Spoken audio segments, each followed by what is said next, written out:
આપણા વડવાઓ કે પૂર્વજો આ જ રોટલી કે ભાત ખાઈને 90 થી 100 વર્ષ જીવી ગયા અને તમે હવે એવું કહો છો કે આ ખાવાથી તમને ડાયાબિટીસ થઈ શકે, કોલેસ્ટ્રોલ થઈ શકે અને બીજી અનેક સમસ્યાઓ થઈ શકે. સૌથી પહેલી વાત, આપણા પૂર્વજો કે વડીલો દિવસના 20,000 સ્ટેપ્સ મિનિમમ ચાલી નાખતા હતા, મેન્યુઅલ વર્ક કરતા હતા, ખેતીવાડી કરતા હતા અને તમે 10 કલાક ટેબલ પર બેસીને ડેસ્ક જોબ કરો છો.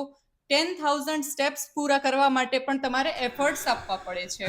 બીજી અને સૌથી મહત્વની વાત, આપણા પૂર્વજો જે ઘઉં, ચોખા, તેલ કે શાકભાજી ખાતા હતા એ આજના સમય કરતા ઘણા અલગ છે. તેઓ અનપ્રોસેસ્ડ ઘઉં ખાતા હતા, તાજા ફળો, શાકભાજી ખાતા હતા, ડેરી પ્રોડક્ટ્સ પણ એકદમ તાજી અને શુદ્ધ હતી.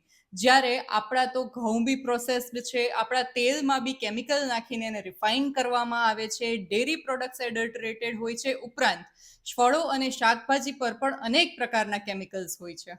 ત્રીજી વાત, એમની લાઈફસ્ટાઈલ પણ આપણા કરતાં ખૂબ અલગ હતી. એમનું સ્ટ્રેસ લેવલ આપણા જેટલું નહોતું.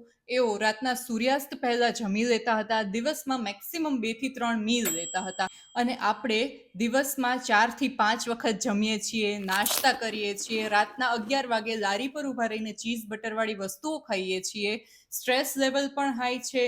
દર સન્ડેના ચીટ ડેના નામે આપણે બહારનું ખાતા હોઈએ છીએ, જંક ફૂડ ખાતા હોઈએ છીએ. તો આપણા ફૂડને બદલવાની વાત નથી, પરંતુ એને પ્રેક્ટિકલી અને આજના સમયમાં જે રીતે યોગ્ય છે એ રીતે એડપ્ટ કરવાની વાત છે.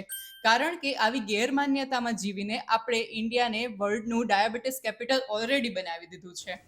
તો આ વિડીયો તમારા પેરેન્ટ્સને અને ફેમિલી ગ્રુપ્સમાં જલ્દીથી શેર કરી દો, જેઓ કાયમ એવું કહેતા હોય છે કે આવું ડાયટ ને એ બધું તો આપણી સંસ્કૃતિ નથી. અને હા, અમારા પેજને ફોલો કરવાનું ના ભૂલતા.